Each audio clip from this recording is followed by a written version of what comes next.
this morning made the suggestion, considering that the PAGCOR and the ICT has yet to do some struggling on how to regulate the online games operators. And sabi ko nga, maybe BSP should issue a suspension order to all wallet platforms like Paymaya, GCash, etc., to suspend their links to all online gambling operations. Kayo developer, kayo enabler, promoter, and marketer ng online games. Kasi, hindi po. Mr. Chair, parang sila ngayon ang nagigisa eh. That's why I'd like to point out, ano po ba yung limited participation ninyo eh? Kasi ang PAGCOR po ang merong regulatory powers dito eh. Bakit hindi sila yung mauna na mag-regulate? Bakit po yung GCash ang dinidiin natin? Parang nakikita ko, we're all barking on the wrong tree. I just made the suggestion this morning, but I did not expect na sila yung gigisahin natin. Hindi po sila yung operator eh. Ang kanila, sa akin pong pagkakaunawa, the participation of GCash occurs only at the point where lawful payment facilitation is performed. Sa PAGCOR, pinayagan ho ninyo ang PIGO. Bakit po tila walang regulasyon na nailatag? Hindi ho kayo preparado. Na nagsara nga po yung POGO, pinasara ho ng Senado, pinasok nyo ang PIGO, pero wala pong regulasyon, parang bahala na. Sige, magsugal kayo na magsugal dyan. Hindi po makontrol ngayon. Ito ho ang problema natin ngayon, PAGCOR. Meron po bang regulasyon? Parang kung meron man, hindi ho maramdaman na PAGCOR. Kasagutan po doon sa inyong katanungan, Chairman. Nung pong gusto ko pong ipaalam sa lahat, lumaki po ang negosyo ng online gaming nitong mga nakaraang taon dahilan po sa nung ako'y nag-assume ng pagiging chairman ng PAGCOR, ang talaga pong namamayani ay ang mga illegal.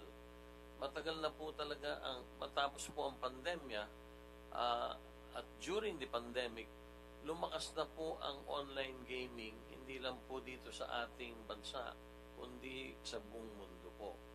At dahilan dito ay minarapat ng PAGCOR na imbis na hayaang mamayagpag ang mga online illegal sites kung saan wala naman silang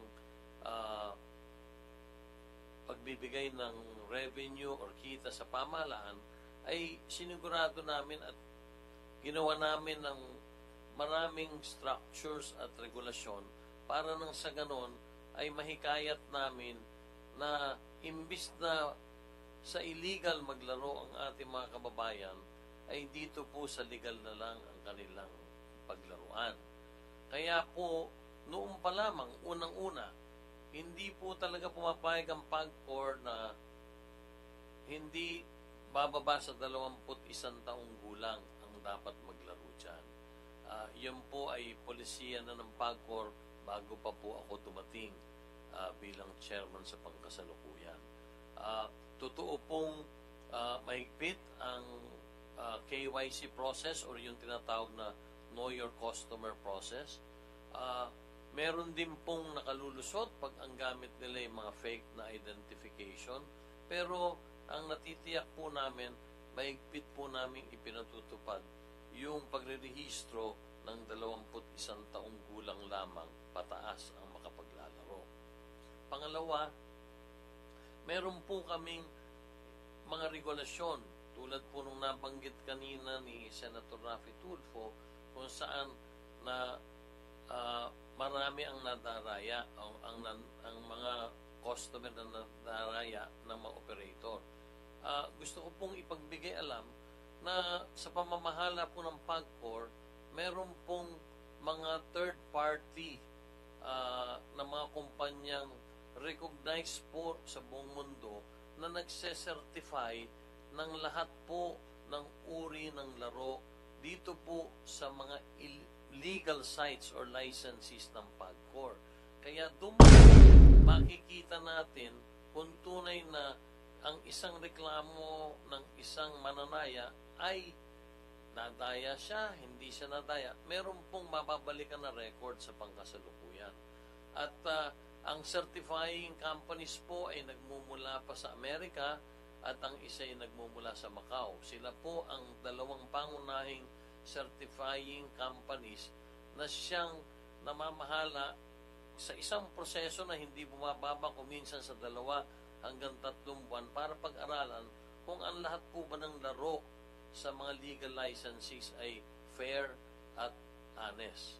So doon po, nakalalamang po na sapagkat 60% po ang nakikita namin na illegal na operator sa pangkasalukuyan, doon po nagmumula talaga ang mga reklamo.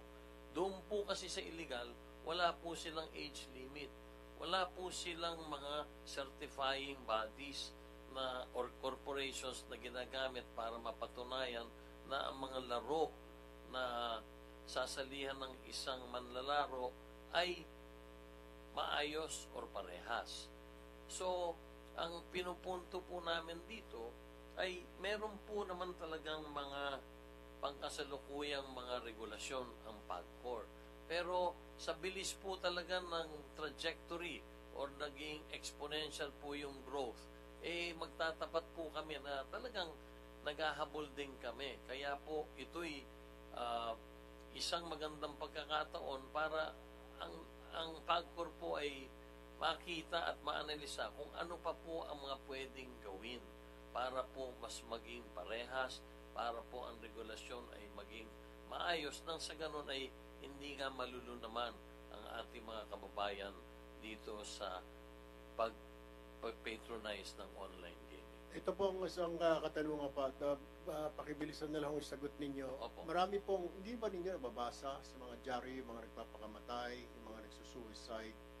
Tinutulungan niyo ba ito? Because kayo din may kasalanan, kaya nagpakamatay yung bata or somebody. Wala ba kayong tulong man lang doon sa pamilya? Meron pong complaint mechanism ang PAGCOR at ang totoo, Chairman, meron pong humigit kumulang halos 6 na po hanggang 70 sulat or complaints ang natatanggap or informasyon ang natatanggap namin. At yun po ay gusto ko lang ipaalam sa inyo, doon po sa humigit kumulang sa 2,000 complaints or sulat na natatanggap namin, 60% po nun ay nagmumula sa illegal online operator. At 40% lang po yung sa legal. At doon po, sa nakaraang taon, binalikan ko nga po yung mga sulat, pinabalikan ko, 7 po ang impormasyon at himihiling sa amin ng tulong for rehabilitation. 7 lang po ang natanggap namin sulat at yan po'y inaksyon na namin na i-refer namin sila sa accredited rehabilitation centers at na-monitor naman namin maayos. Pero doon po, magtatapat po ako sa inyo, hindi po kami nakatanggap. Bagamat may nabasa kami, ay puro po kasi pag mababasa mo sa press sa inaakala at wala naman sinasabing specific. Pero magtatapat po ako sa inyo, Chairman, sa 3 taong ko po ron, hindi kami nakatanggap ng anumang sulat mula sa pamilya ng isang nasawi. Wala po kami natanggap na sulat na humihingi ng tulong. Dahil pwede ko naman sabihin sa inyo na lahat po ng sulat ng nanggagaling sa mga LGU at kung ano-ano ang ahensya ng gobyerno, ina-actionan po namin yung kaagad. Pero sa pagkakataong ito, gusto kong ipaalam na wala pong naging formal kaming natanggap na sulat tungkol sa isang pamilyang humihingi ng tulong para sa may mga nasawi nilang kapamilya. Alright, maraming salamat. I'll reserve my next question later on sa second round. Salamat. Senator Cayetano. Thank you, Mr. Chairman. Before I ask PAGCOR, 2 or 3 points lang. Deputy Governor, can you clarify? Sabi niyo kanina kay Senator Marcoleta, may order na kayo na tanggalin yung links. Yes, Your Honor. So, hindi sumusunod sa inyo. Do you have GCash? Yes, Your Honor. I-open nyo yung GCash yung ngayon. Nandiyan pa huli yung link. We gave them 48 hours, So- Your Honor, to take down the links. When did you order, Deputy Governor? Today, Your Honor. So, can you please, I know, sir, sa banking, very conservative, you have a very good reputation. Pero please speak very clearly to us. Diba? What you did on July 25, nag-circulate kayo ng proposal sa mga e-wallet at hinintay nyo pa yung kanilang reply. Tapos today lang kayo nag-order. Kasi may hearing today. Your Honor, if I may. Hindi, kasi ang sagot nyo kay Senator Marcoleta, kulang na lang pumalakpak ako eh. Papalakpak kasi dapat talaga ako kasi at least umaksyon kayo kaagad. Kasi yung governor nyo, ang ganda ng statement, dapat daw maigpit. Pero wala namang aksyon. You know, I will go to, I will stop there, Deputy Governor. But be very clear here kasi hindi lokohan tong hearing na to eh. Diba? Sana sinabi yung kanina, sir, it took us time and everything, but we're giving them 48 hours. Eh sinabi nyo, hindi, you ordered them na eh. Pag binuksan mo ngayon, meron eh. Hindi po ba? Seryoso, pinag-uusapan natin eh. Lokohan ba to? So please, sir, di ba, ano lang, konting pagiging forthright naman at konting ano tayo pag nag-uusap dito, di ba? Ang PAGCOR mahirapan sumagot kasi trabaho nila magnegosyo ng ng gaming eh. That's why, di ba, we'll allow them to but you get my point, sir. Okay, so 48 hours makakaasa kami na tanggal na lahat. Yes, Your Honor. Why do they need 48 hours? Isn't that instant naman? DICT, pag sinabi ko today, tanggalin nyo yan, hindi kaya ng technical ng mga e-wallets yun? So balato muna, 2 more days? With the permission of our Secretary, Mr. Chair. Yes or no lang, sir?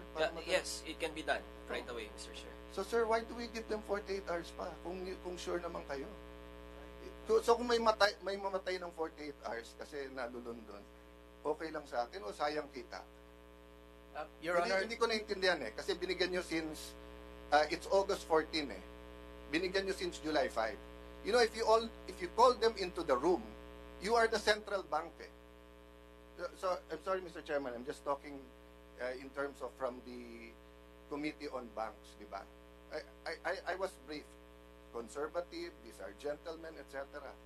But if you called everyone into the room on July 5 and everyone pumayag, the next day, July 26, wala. You come here in the day of the hearing, you know all of the cameras are here, representing the central bank, telling Senator Marcoleta, wala nang links. Then nung tinignan ko meron, then we're giving them 48 hours na hindi naman nila kailangan ng 48 hours. Bakit po? Bakit tayo ganun? Your Honor, we gave them sufficient time for all of them to Sir, remove- the ICT just said now, they can do it instantly. Wala kayong technical people sa central bank? Kayo nagre-regulate ng e-wallets eh. Or sayang yung kita nung 2 days?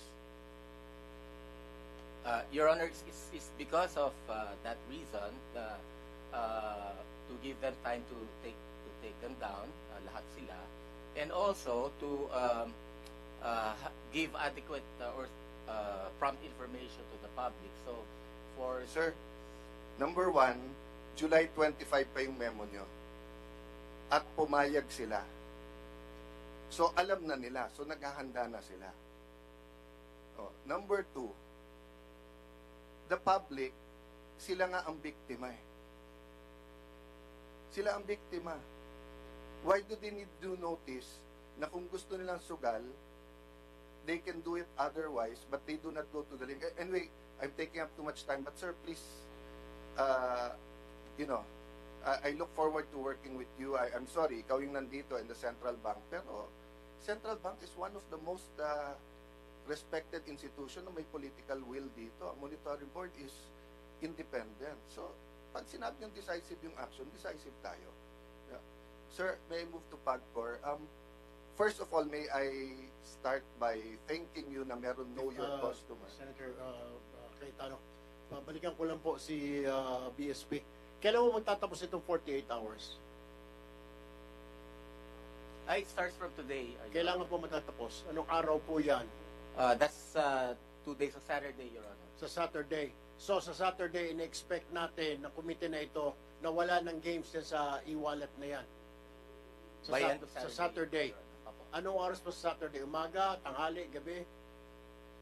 48 hours po, so we give them until the end of Saturday to remove. End of the Saturday. So, ibig sabihin, sige, pagbibigyan kita, Sunday morning, hindi ko na makita yung game sa mga e-wallets. Apo, wala na. Pag may nakita po ako, i-contempt kita. Pwede po. Para malinaw po tayo, hindi yung, sabi nga ni Senator Cayetano, wag mo ninyo biro-biroin ang komite na ito. We have a problem.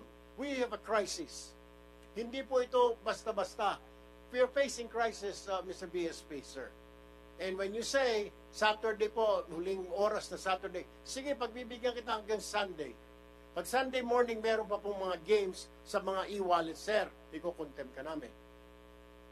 Yes, Your Honor. And we'll also take, we will sanction also the concerned BSP. Mr. Chairman, if I may, Mr. Chairman, if I may, just very short, Mr. Chairman. Go ahead. Thank you, Mr. Chairman.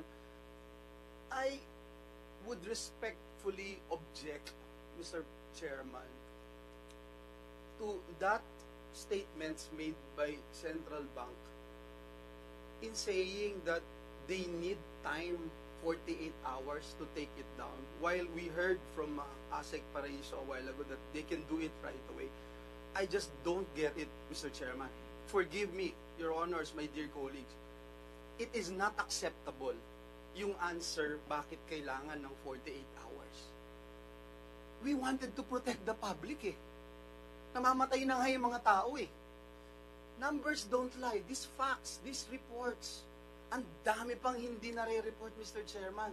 Kausap ko lang yung isang governor sa isang probinsya dito sa Pilipinas. Sabi niya, halos araw-araw may nagpapakamatay dito, pare. Bakit di natin ma-stop? Again, Mr. Chairman, I'm really sorry. It is not acceptable yung binibigay na sagot kung bakit hindi natin may sara ngayon kung kaya naman.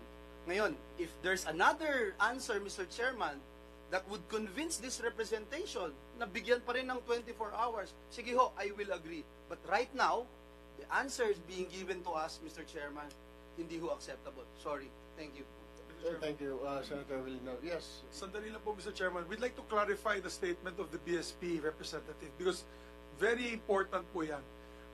Is your statement is within 48 hours, you will ban the apps on the e-wallets or you will ban e-wallets to be utilized by these gambling operators? That's two different things. Ha? Kasi yung apps, tanggal lang yan. Ibig sabihin, walang advertising. Pagpunta mo sa GCash, sa PayMaya, hindi na lalabas yun. Pero iba yan sa pinagbabawal nyo ng paggamit ng e-wallets sa pagbayad nitong gaming na ito. Let's clarify that. If you're saying the latter, which is to ban, then I am with you, I support you, and I congratulate you if you can do that within 48 hours. So let us clarify, Mr. Chairman, ano ba talaga? Yung pagtanggal lang ng advertising apps sa e-wallets or pagtanggal talaga ng e-wallets sa paggamit, sa pagpusta dito mga games na ito? Mr. Chair, dito kay BSP kay Governor. What's your name, sir? Mamerto Tangonan, Your Honor. Ba't kinakailangan pa ng isang araw na palugit? 48, ba't kinakailangan pa ng 48 hours? Eh, sabi nga na dito, isang pindot lang yan, tapos na wala na yung apps na yan. Ba't kinakailangan palugit? Para marami pang pwedeng tumaya? Para meron pang mga kuha ng porsyento sa mga taya na yun? Mr. Chair, Sir, I'm may I asking interject? Sir, excuse me. I want him to answer my question. Senator Rafi finish first. I want him to answer my question, Senator. Pakisagot lang po yung tanong ko. Ba't kinakailangan ng 48 hours na pwede naman gawin agad-agad? Tulad nga sinabi ni Senator Villanueva and Senator Mix, nagtataka lang kami. At si Erwin nga nagsabi, pag hindi mo makagawa yan in 48 hours, ikukontem ka. Pakipaliwanag, okay, mabilis lang. Anong proseso ba dapat ang ginagawa para ito ay tuloy na matanggal? So, Mr. Yung pinag-usapan natin. Your Honor, we provided 48 hours because one, as I've mentioned earlier, we want to give time to the BSP supervised institutions to take down those in-app links and icons to the online gambling sites.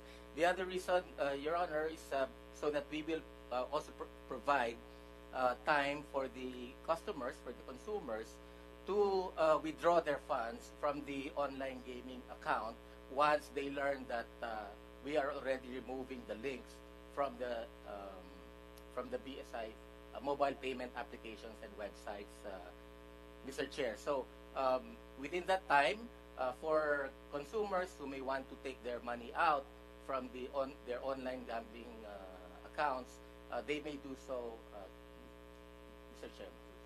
Fine, Mr. Chairman, just to clarify. So what the gentleman from the BSP is saying is bawal na gamitin ang e-wallets for online gambling. We need a categorical statement from you. Bawal or tinatanggal mo lang yung app or bawal na? We're removing the in-app links po from the Not the use. websites. Not the use, because what happens now if they want to go into a scatter or whatever game and it says there how to pay using PayMaya, GCash, nandun pa yun. So are you telling us you're just taking out the app but you're not taking out the use, being able to use that app, wallet to pay the account? Yan ang importante, sir, Mr. Chairman. Mahalaga yun, malaman ng taong bayan. So what is your answer before I will just ask my colleagues? This is very important. Are we going to ban now the e-wallets from being utilized for online gambling payments? Mr. Chair, before he answers, because I'd like to put this in the proper perspective, this representation was the one who this morning made the suggestion, considering that the PAGCOR and the ICT has yet to do some struggling on how to regulate the online games operators.